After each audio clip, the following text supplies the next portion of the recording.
Mais il est toujours important de rappeler que de profondes et permanentes mutations s'opèrent sous nos yeux en termes d'accessibilité.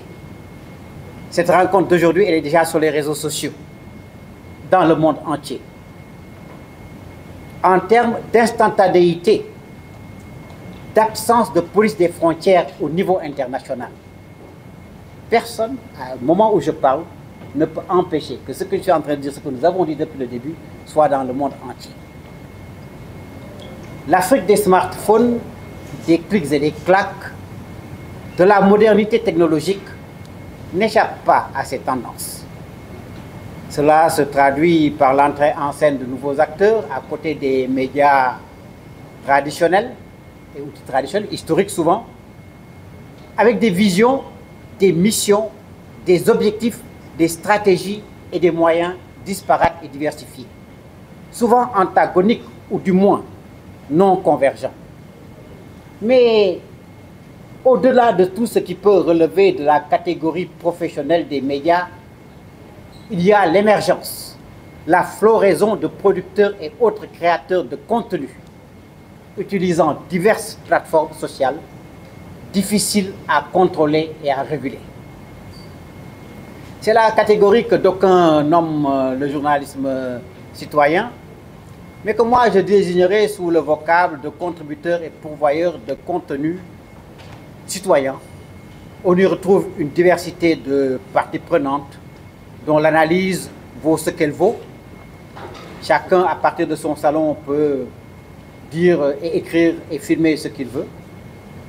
Et également, il est très important, au-delà de tout ce qui peut relever donc, de cette catégorie professionnelle, de noter que des opportunités sont ouvertes et qu'il y a une nouvelle donne générale, incontestable, mais également des dérives, des menaces, des risques liés justement au profil de ces gens qui aujourd'hui ont fait irruption sur la scène médiatique, entre guillemets, mais sur les plateformes un peu partout dans le monde.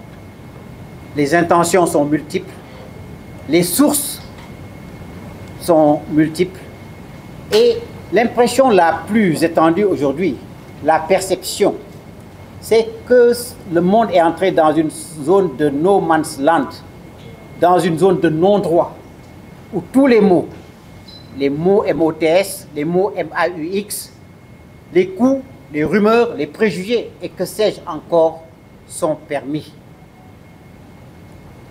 Quid alors de l'état de droit? Pour les jeunes que vous êtes, les jeunes sénégalais que vous êtes, et africains que vous êtes, parce que je suppose qu'il y en a d'autres qui sont là, je voudrais en toute première référence nommer la charte du Mandé. On en parle beaucoup, mais moi je vais citer. Au début du XIIIe siècle, à l'issue d'une grande victoire militaire, le fondateur de l'Empire manding et l'assemblée de ces hommes de tête, qu'ils appelaient ainsi, ont proclamé à Kurunka-Fuga la charte du Mandé nouveau, du nom du territoire situé dans le haut bassin du fleuve Niger, entre la Guinée et le Mali actuel. La charte proclamée en 1236 par l'empereur du Mandé Soundiata Keïta est l'une des plus anciennes constitutions au monde, même si elle n'existe que sous forme orale. Elle se compose d'un préambule et de 7 chapitres qui prônent notamment, je cite, la paix sociale dans la diversité, l'inviolabilité de la personne humaine, l'éducation, l'intégrité de la patrie, la sécurité alimentaire, l'abolition de l'esclavage par razzia, la liberté d'expression et d'entreprise. Pour vous donner juste quelques transcriptions, l'article 2, que nul ne s'en prenne gratuitement à son voisin, que nul ne cause du tort à son prochain, que nul ne martyrise son semblable, ou encore que chacun veille sur son prochain. Et très clairement, dire ce qu'il a envie de dire et faire ce qu'il a envie de faire. Mais en complément, chacun est libre de ses actes dans le respect des interdits, des lois de la patrie. Les citoyens du monde que nous sommes s'en réfèrent également au concept texte pratique à portée internationale et à vocation universelle. L'un des fondements de l'état de droit, c'est la théorie de séparation des pouvoirs. Pour le cagneux latiniste que je fus, il y a une quarantaine d'années, je remonte à Thucydide, homme politique, stratège et historien athénien, né vers 460 avant Jésus-Christ, auteur de la guerre du Péloponnèse, récit de la guerre qui opposa Athènes et Sparte entre 431 et 204 avant Jésus-Christ. Pourquoi Thucydide? Il rationalise les faits, explore les causes profondes des événements en écartant tout ce qui procède du mythe ou de la rumeur. Pour lui, la qualité fondamentale de son métier est l'exactitude, qui implique l'impartialité, et son premier devoir consiste donc à rechercher la vérité. Lui-même expose d'emblée sa méthode et explique le soin qu'il a mis à recueillir en tant qu'historien tous les documents, tous les témoignages, à les comparer pour en tirer ce qu'ils contenaient de vérité. En effet, Thucydide ne fait pas dans l'imaginaire, ni dans le merveilleux, ni dans le buzz actuel. Quelques citations. Du fait que l'État, chez nous, est administré dans l'intérêt de la masse et non d'une minorité, notre régime a pris le nom de démocratie. C'est lui qui le dit. Le secret du bonheur, c'est la liberté. Et le secret de la liberté, c'est le courage. Il est, je cite encore, dans la nature de l'homme, d'opprimer ceux qui cèdent et de respecter ceux qui résistent. C'est ce que tu disais tout à l'heure par rapport au sujet. Le fort fait ce qu'il peut faire et le faible subit ce qu'il doit subir. Il faut choisir, se reposer ou être libre. Seconde référence, pour l'angliciste que je suis par ailleurs, c'est John Locke. Il est né le 29 août 1632 à Whitehall, à Highlaver. Plus tard, il est mort en 1704. Il est l'un des philosophes anglais qui a marqué son époque, une époque charnière, qui voit la fin de la guerre des religions, les débuts du rationalisme et une forte opposition à l'absolutisme en Angleterre. En philosophe politique, Locke est considéré comme l'un des fondateurs du libéralisme. L'État n'est légitime que pour servir les intérêts civils des individus. Un siècle avant la Révolution française, ce philosophe anglais se fait le défenseur acharné de la liberté politique et économique. Il est le précurseur de l'idéal des Lumières. Il prône la séparation des pouvoirs et la neutralité de l'État. Très cohérente, la pensée de Locke repose sur un principe simple, la défense de la liberté en politique. Il est le premier à prôner la séparation des pouvoirs pour assurer une réelle démocratie dans son traité du gouvernement civil qui date de 1690. Il prend position contre l'absolutisme de droit divin et pour la protection des droits individuels. À contre-courant de son temps, il ose affirmer que la religion est une affaire privée, que le pouvoir n'a pas à s'en mêler et que la liberté de culte doit être complétée. C'est ce qu'il a appelé dans la lettre sur la tolérance. C'était en 1689. Opposant farouche à l'arbitraire, Locke soutient logiquement les mêmes thèses en économie. À ses yeux, le droit à la propriété est un droit fondamental, lié à la nature intrinsèque de l'être humain, au même titre que la vie ou la liberté. On lui doit le concept de propriété privée. À la suite de ces deux éminents penseurs et acteurs, la théorie de séparation des pouvoirs, qui est un fondement de l'état de droit, a été reprise par le penseur français Montesquieu, que vous connaissez tous. De son vrai nom, Charles-Louis de Secondat, baron, penseur politique, précurseur de la sociologie, philosophe, écrivain français de Lumière, né en 1689. Il a envisagé trois types de gouvernement: la République, la monarchie, le despotisme. Il y défend le principe de séparation des pouvoirs, législatif, exécutif, judiciaire. L'esprit des lois inspirera les auteurs de la Constitution des États-Unis de 1787 et ceux de la Constitution française de 1791.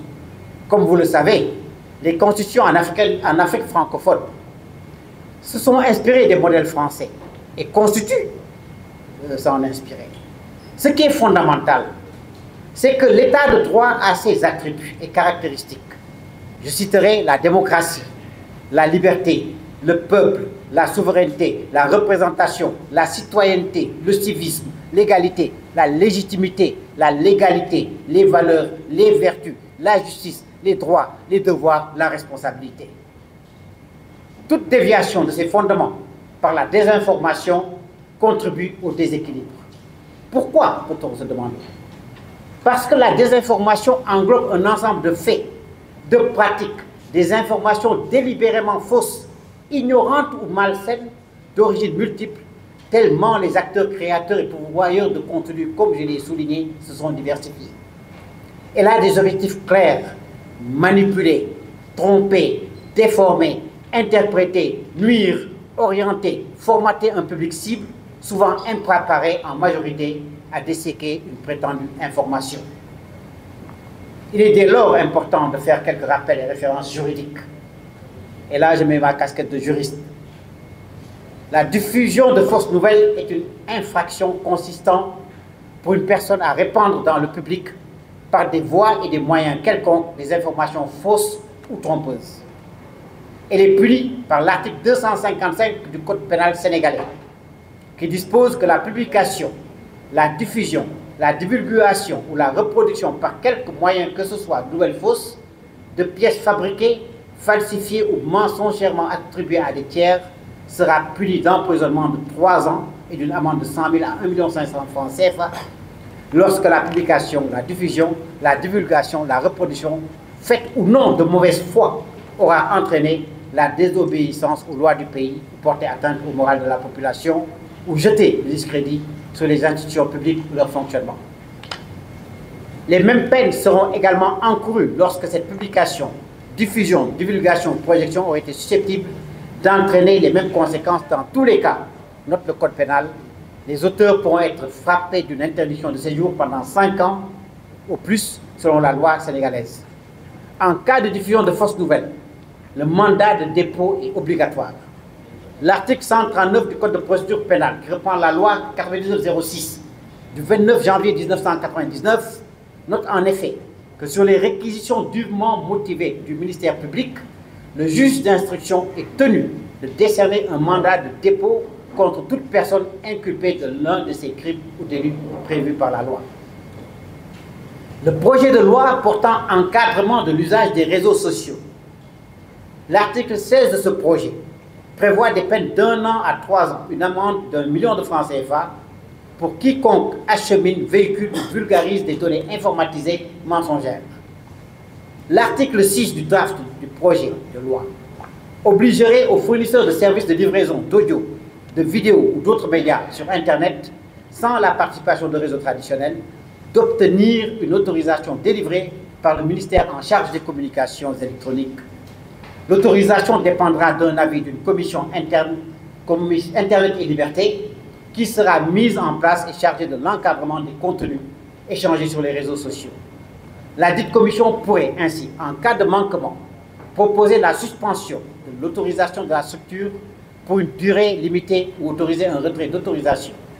Des sanctions pénales d'1 à 3 ans de prison et 1 million de francs CFA d'amende sont également prévues pour quiconque achemine, véhicule ou vulgarise des données sensibles, des données informatisées, mensongères, diffamatoires ou des injures. Je voudrais rappeler ce que je disais lors du discours inaugural des Assises des médias au mois d'août.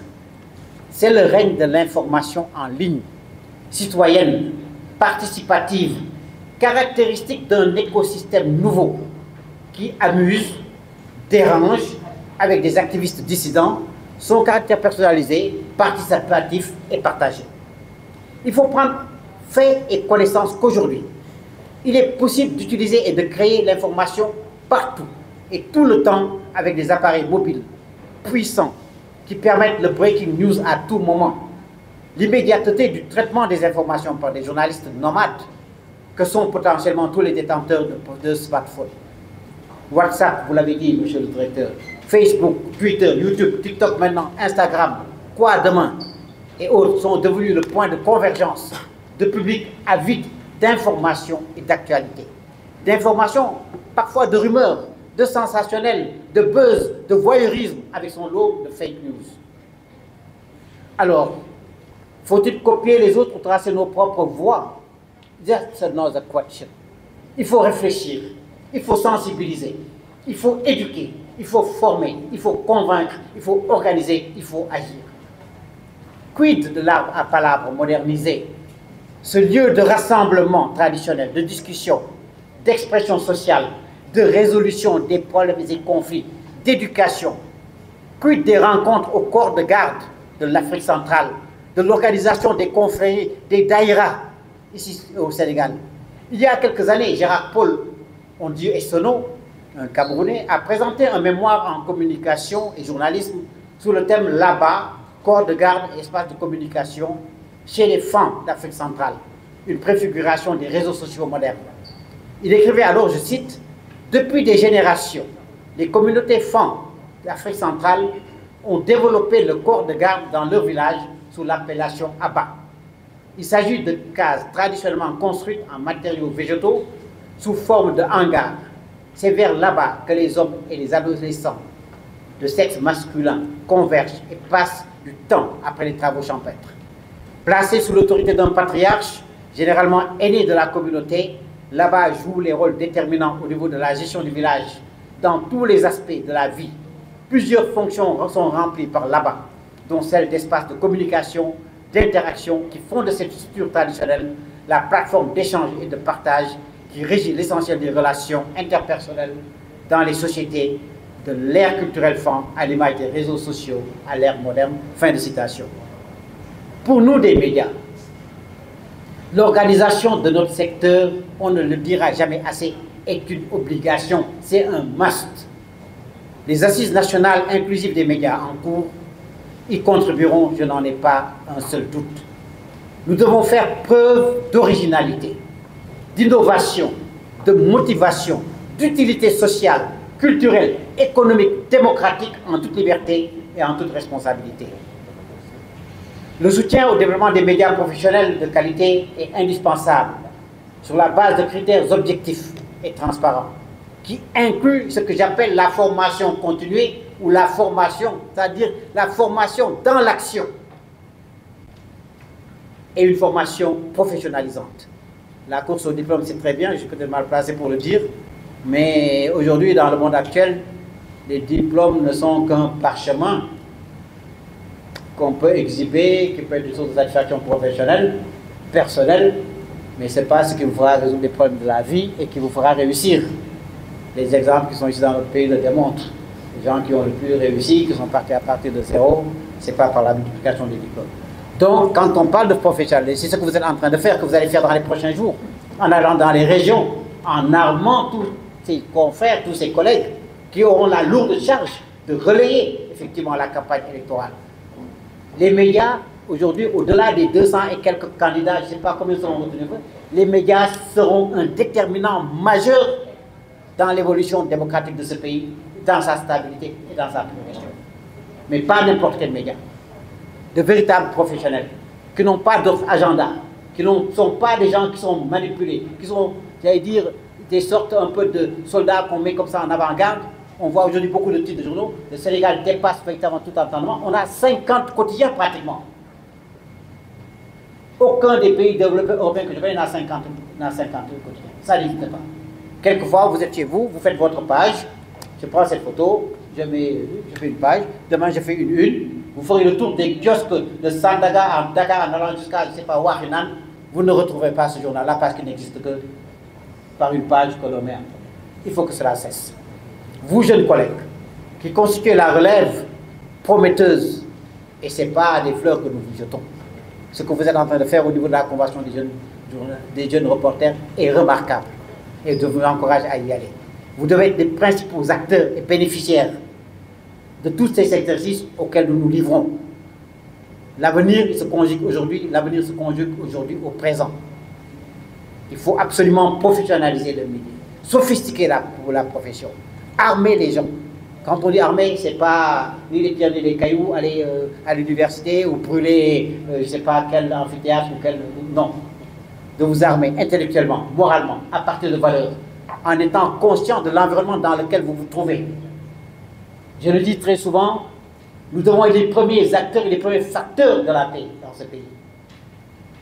Dans chaque pays où il y a eu des tensions, où il y a eu des conflits, où il y a eu des guerres, les gens des médias n'y échappent pas. Ce qui est en train de se passer à Israël aujourd'hui, il y a près d'une quarantaine de journalistes qui aujourd'hui ont perdu la vie. Également, je voudrais aussi souligner un certain nombre de choses qui se sont faites plus récemment, notamment dans les derniers développements. Vous devez être sans doute au courant que, comment dire, au niveau de l'UNESCO, qui a pris récemment, il y a 2 à 4 jours, un ensemble de résolutions concernant donc la régulation de manière globale, concernant les réseaux sociaux, concernant la désinformation. Plus récemment, dans un pays comme le Cameroun, des actions de formation ont été faites, parce qu'également avec le conflit qu'il y a dans la partie anglophone, etc., il y a de très fortes tensions, et les médias jouent un rôle extrêmement important pour pouvoir apaiser ou pour pouvoir faire tout à fait le contraire. Et donc, dans toutes ces expériences qui sont aujourd'hui en cours, y compris en RDC, où l'OLPA, qui est l'Office panafricain des médias, a envoyé une lettre ouverte à, comment dire, au président Tshisekedi, tout cela fait partie véritablement des choses que nous devons aujourd'hui donc mettre sur la table.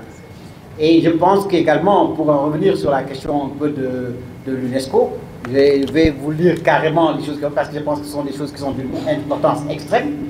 Et d'abord, bon, au Cameroun, je vous le disais, le phénomène de désinformation a contribué à détériorer ce qu'on peut appeler le vivre ensemble, la cohésion sociale. Et même l'esprit critique des journalistes, des bloguistes, des créateurs de contenu, des militants des organisations communautaires, des ONG, des leaders d'opinion. Et récemment, donc, ils ont été outillés sur le fact-checking, la vérification des faits. Cette formation a été portée par ce qu'ils appellent Defy Hate Now, défier la haine maintenant. Et c'est une initiative d'ailleurs de l'ONG allemande Rock Agency qui œuvre à consolider la paix dans les pays du Sud. Elle a mise donc en œuvre au Cameroun par Civic Watch Cameroun, une organisation communautaire qui fournit des solutions communautaires au problème des discours haineux, de la désinformation. En RDC, je le disais tantôt, une lettre ouverte a été adressée le 1er novembre au président Félix Antoine Tshisekedi, et c'est l'organisation indépendante de promotion et de lutte pour la liberté d'informer, l'OLPA, qui dit redouter une campagne électorale incendiaire et violente dans les médias du pays. Donc, l'action préventive, anticiper, prévenir. Donc, cette association motive sa crainte par ce qu'elle qualifie la faible couverture de régulation des médias à travers le pays. Et dans sa lettre, l'OLPA exhorte le président de la République à s'impliquer immédiatement afin d'éviter le pire d'ici le début de la dite campagne électorale qui est attendue dans quelques jours maintenant. Au Nigeria également, les autorités ont annoncé de nouvelles mesures contre la violence numérique. Et pour le directeur général de la NCC, c'est la Commission nigériane des communications, c'est un phénomène qui menace la société nigériane tout entière. Et dans toute société où ça se pose, ça menace toute la société. Et donc Aminou Maïda, dans une intervention le 2 novembre dernier, dans le cadre de la journée internationale de la fin de l'impunité pour les crimes commis contre les journalistes, a déclaré, je cite, « La violence numérique prend de nombreuses formes, du harcèlement en ligne, de la cyber-intimidation à la diffusion de fausses informations et de discours haineux.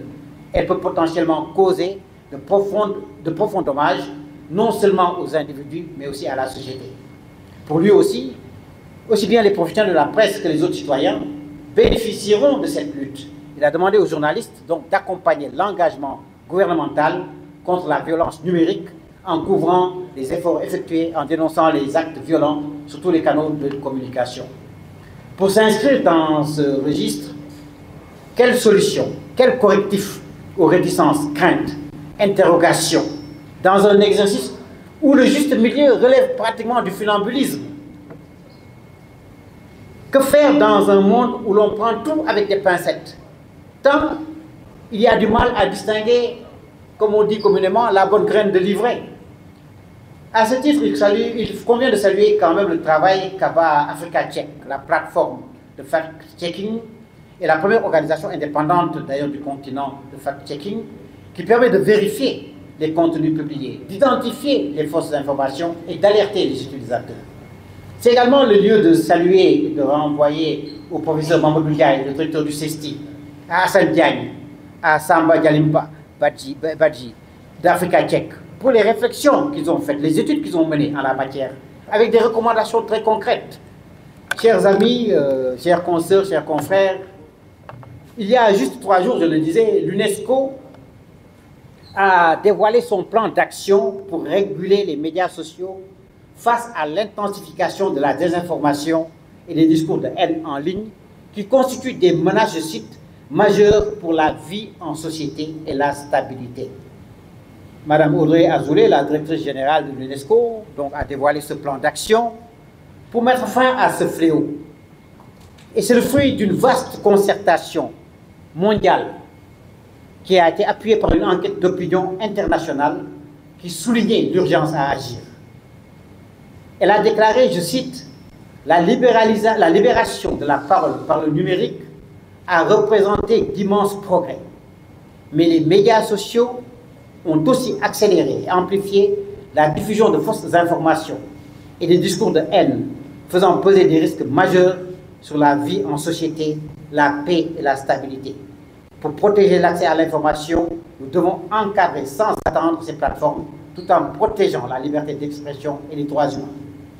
Le plan d'action de l'UNESCO est le fruit de cette énorme concertation où il y a toutes les parties prenantes, gouvernement, autorités de régulation, société civile, plateforme elle-même.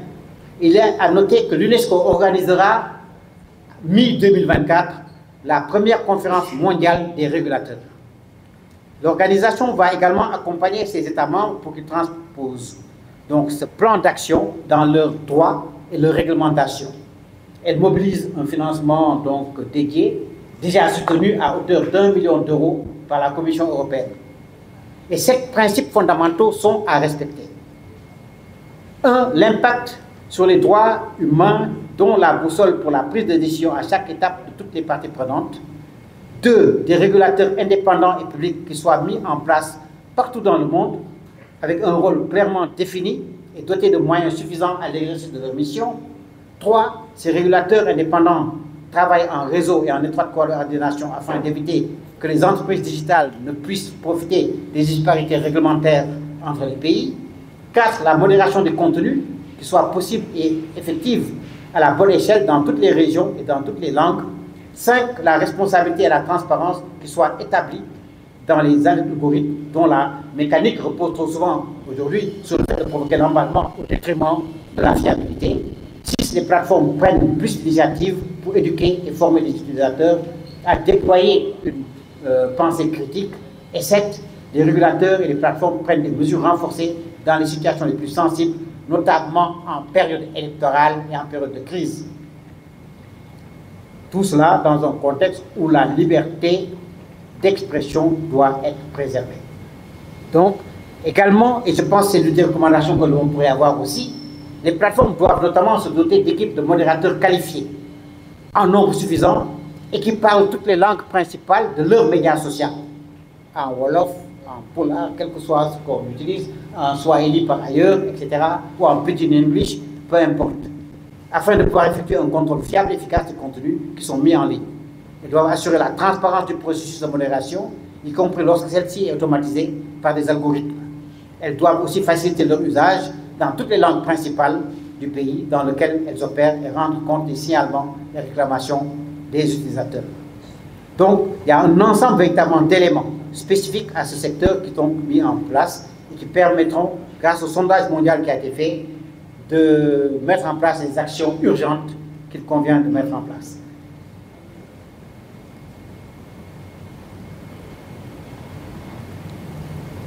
Donc, il faut absolument légiférer, il faut sensibiliser, il faut former, il faut éduquer, mais l'éducation civique, y compris dans les daras, dans les cases des tout-petits, au primaire, au secondaire, la formation aux médias, la formation au numérique, intégrer l'avènement et la montée en puissance de l'intelligence artificielle.